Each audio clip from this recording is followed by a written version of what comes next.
नमस्कार, फॅमिलीज किचनमध्ये आपलं स्वागत आहे। तर आज आपण अगदी सोपे आणि मऊ असे मेथीचे पराठे किंवा थेपले कसे बनवायचे ते पाहूया। चला तर मग सुरुवात करूया। त्यासाठी इथे मी एक जुडी मेथी घेतली आहे।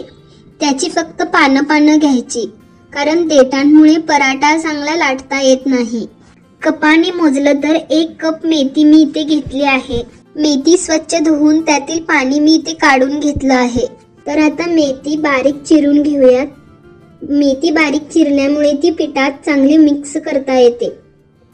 यानंतर पराठ्यांसाठी मिक्सरमध्ये हिरव्या मिरच्या, थोडंसं आलं आणि लसूण घेतले आहे। याची पाणी घालून पेस्ट करून घ्यायची। आता चिरलेल्या मेथीत 1 चमचाभर पांढरे तीळ, 1 चमचा ओवा, 2 चमचे लाल मिरची पावडर, अर्धा चमचा हळद, चवीपुरते मीठ, अर्धी वाटी फ्रेश दही, 2 वाट्या गव्हाचे पीठ, 2 चमचे बेसन, 2 चमचे तांदळाचे पीठ आणि बारीक केलेली आलं लसूणची पेस्ट घालायची, 2 चमचे तेल, थोडीशी कोथिंबीर आणि लागल्यास थोडं पाणी घालून पीठ मळून घ्यायचं।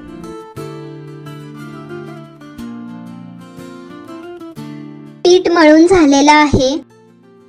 आता पिठाला 15 मिनिटं झाकून बाजूला ठेवूयात।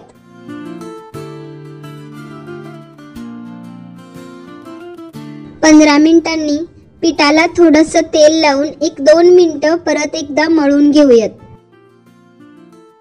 पिठाचा छोटा गोळा घ्यायचा आणि थोडं पीठ शिंपडून पराठा लाटून घेऊयात।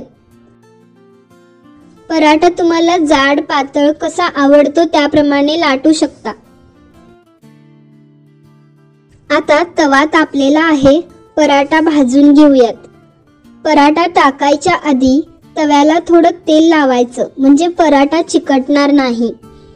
दोन्ही बाजूने चांगला भाजून घ्यायचा। पराठा भाजल्यावर आवडीप्रमाणे त्यावर तूप किंवा तेल लावायचं। पराठा छान भाजला आहे, याला काढून घेऊयात। तर इथे आपले मऊ, खायला अगदी चविष्ट असे पराठे किंवा थेपले बनून तयार झाले आहेत। रेसिपी कशी वाटली कमेंटमध्ये नक्की कळवा आणि अशा वेगवेगळ्या रेसिपींसाठी चॅनलला लाईक, सबस्क्राईब करायला विसरू नका। धन्यवाद।